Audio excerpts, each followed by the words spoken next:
Hi there, my name is Patrick Turner, and I'm about to discuss bipolar disorder. It's a neurobiological disorder that affects 2.3 million people a year and requires lifelong management.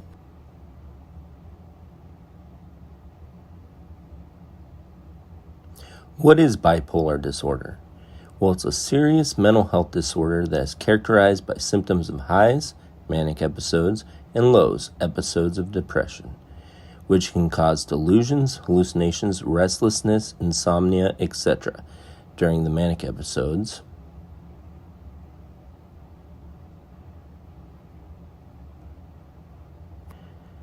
Bipolar disorder often results in an ebb and flow. There's manic episodes and then episodes of depression. During the episodes of depression, there's suicidal ideation, lethargy, etc. The mood disorder has about 4 major types, all with their unique characteristics.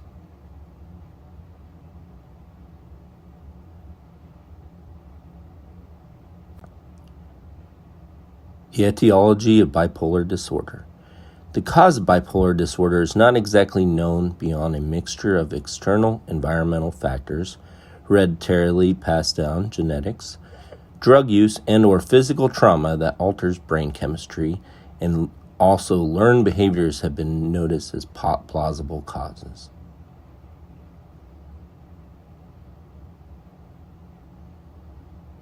According to the National Institute of Health, researchers are learning that the brain structure and function of people with bipolar disorder may be different from the brain structure and function of people who do not have bipolar disorder or other psychiatric disorders. Learning about the nature of these brain changes helps doctors better understand bipolar disorder and may in the future help predict which types of treatment will work best for a person with bipolar disorder. At this time, diagnosis is based on symptoms. Common comorbid disorders pertaining to bipolar disorder. Some common comorbidities associated with bipolar disorder are attention deficit hyperactive disorder, anxiety, obesity, metabolic syndromes, substance abuse, heart disease, and diabetes 2, among other disorders.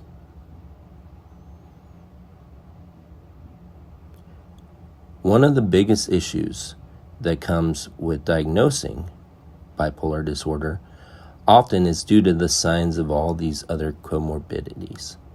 Bipolar disorder is often mixed diagnosed. A combination of one or more of these can cause serious issues in the lives of those with them.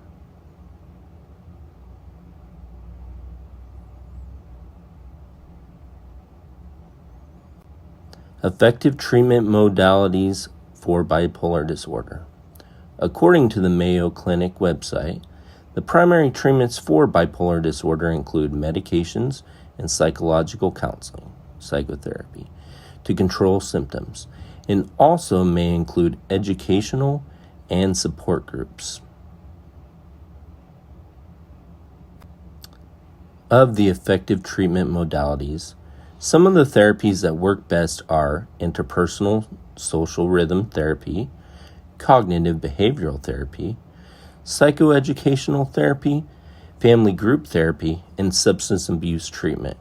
For medications, mood stabilizers and antidepressants/antipsychotics are most effective to treat bipolar disorder. Theoretical issues surrounding diagnosis and treatment of bipolar disorder.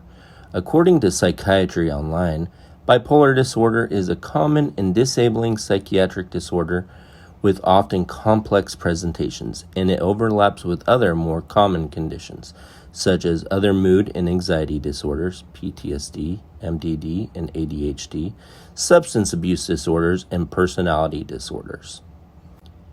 Its diagnosis, therefore, is sometimes fraught, delayed, or mistakenly made.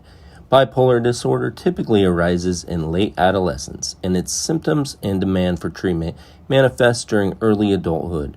Many people with the disorder have great difficulty finding treatments that are persistently successful in preventing relapses of the condition.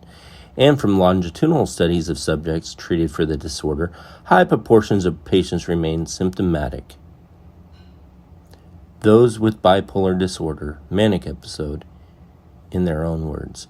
Healthline interviewed an anonymous young man with bipolar disorder and asked him to explain in his own words. The young man said, "The mania part is awesome. I have tons of energy and don't want to stop. The best part of mania is that I'm so optimistic about everything.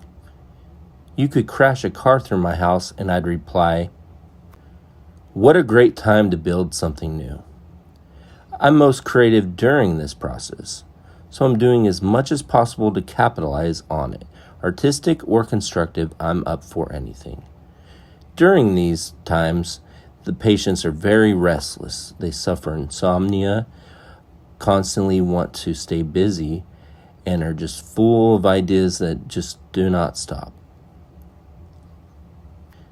Those with bipolar disorder, depressive episode, in their own words.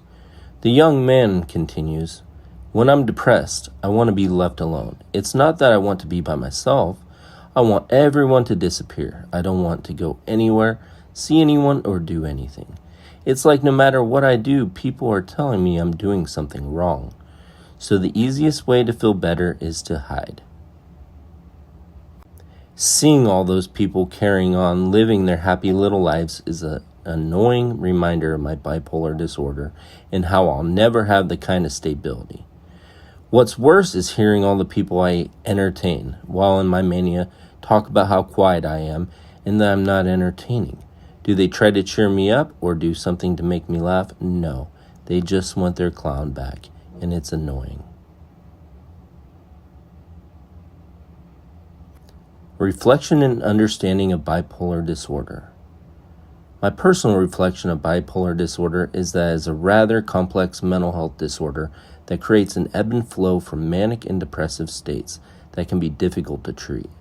They also have neutral states, which are a good time to help these patients with bipolar disorder learn new ways of coping.